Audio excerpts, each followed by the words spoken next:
Hola, bienvenidos a este primer episodio de Libros para Atorrantes correspondiente al año 2024.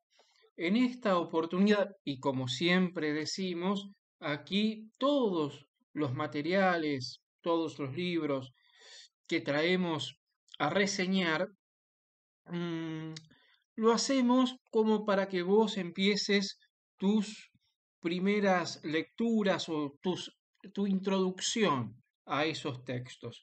El tiempo no nos permite explayarnos mucho, simplemente es una especie de hoja de ruta, de introducción, como dije al principio, de palabras aclaratorias para que vos después puedas profundizar más al respecto, pero todo lo que te sirve, claro, espero que mm, te sea útil, ¿no?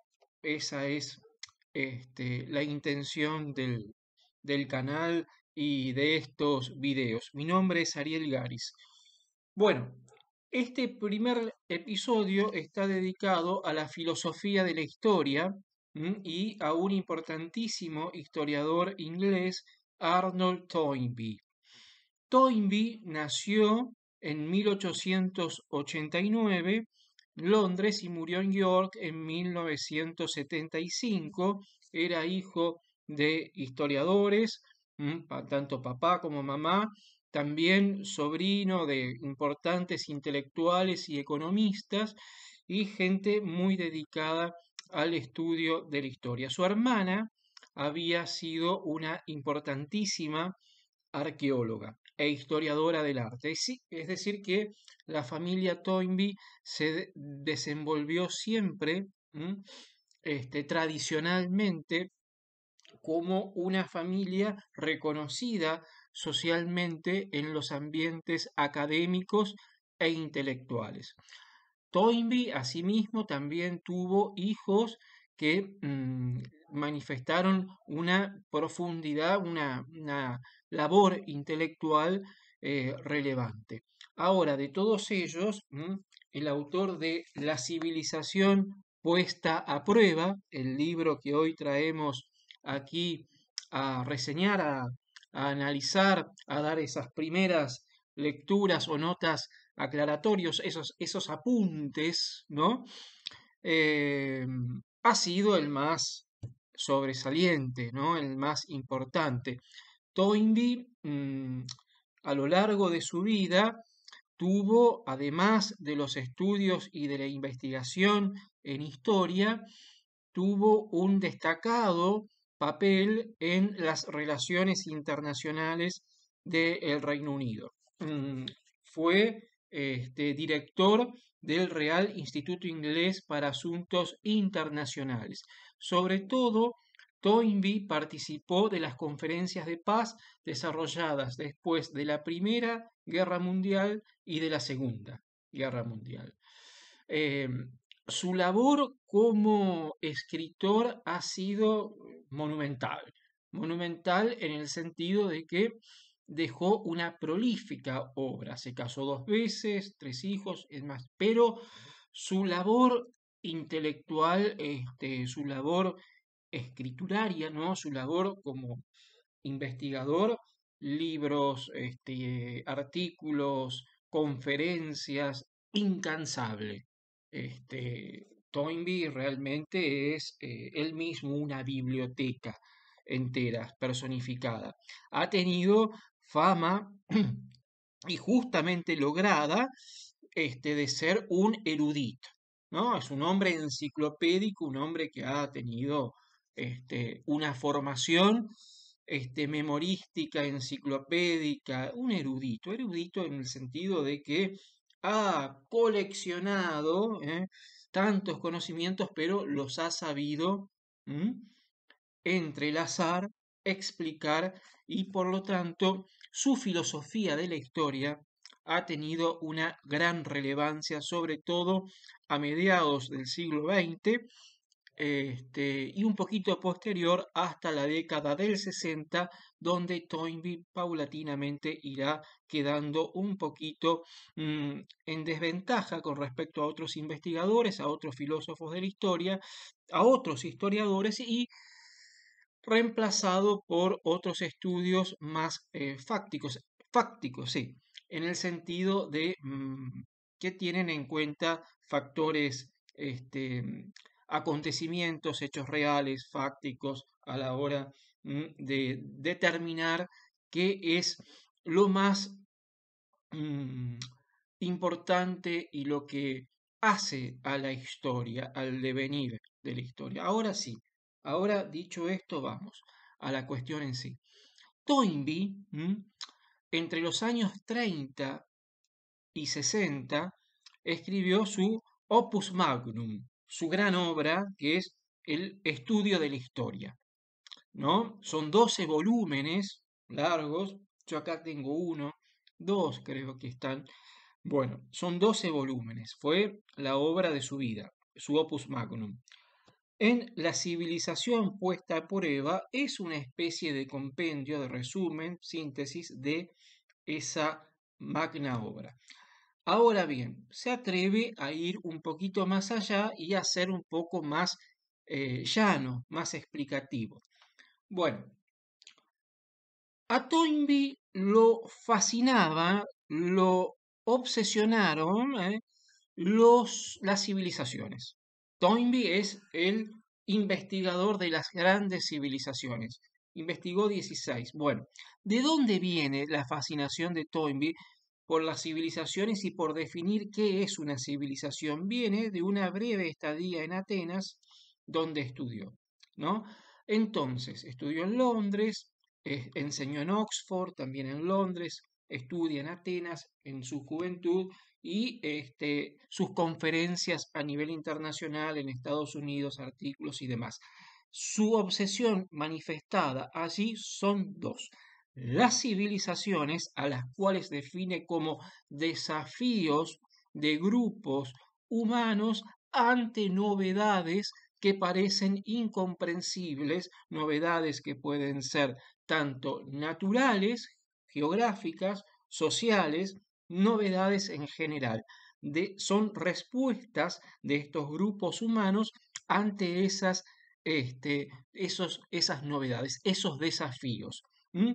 Dentro de las respuestas de estos grupos humanos, respuestas exitosas y efectivas para que se constituya una civilización, hay otro factor, hay un elemento importantísimo para Toynbee, por el cual fue elogiado por muchos y criticado por otros, criticado actualmente también.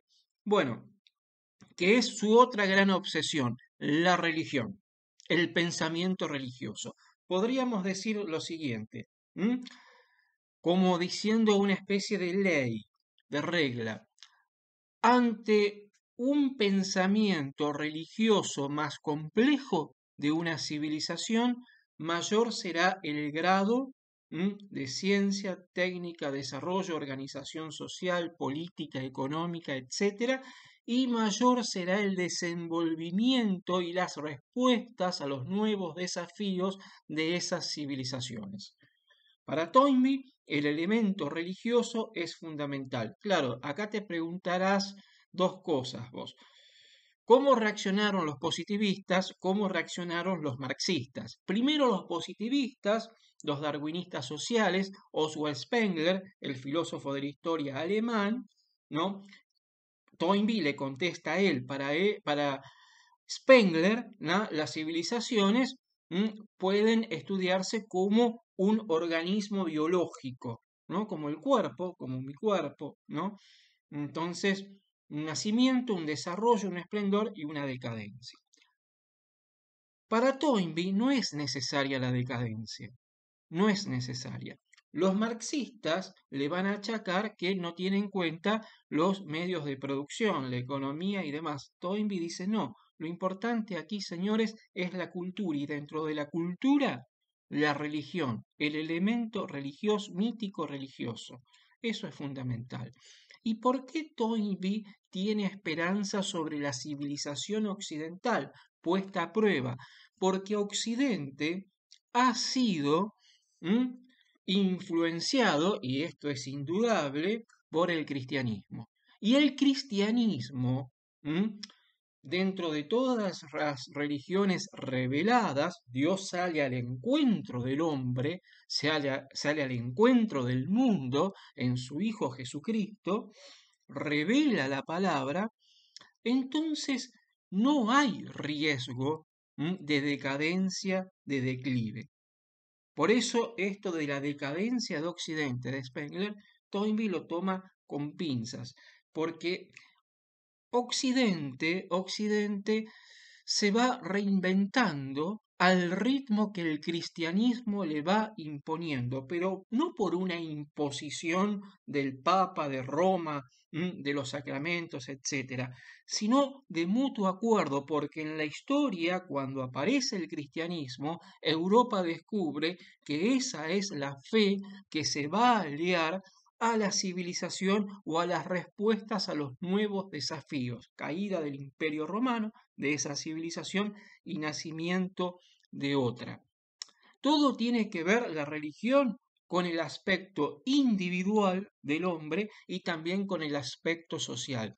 Salir a rezar, por ejemplo, dice Toynbee, es un hecho social, porque el hombre sale de sí para comunicarse con la divinidad. Y de allí la complejidad del cristianismo. Ahora bien, Toynbee señala dos cuestiones en la civilización puesta a prueba. ¿Cómo la podemos probar? El liberalismo individualista nos lo hace probar y también en su tiempo la Guerra Fría después de 1945, en los 50, 60, recuerden el macartismo, Toynbee lo conocía en Estados Unidos, la persecución a la izquierda. Bueno, el comunismo como un ateísmo, el liberalismo también lo es. El comunismo cree en el Estado, en el igualitarismo y el liberalismo en el individuo que lo pone como Dios.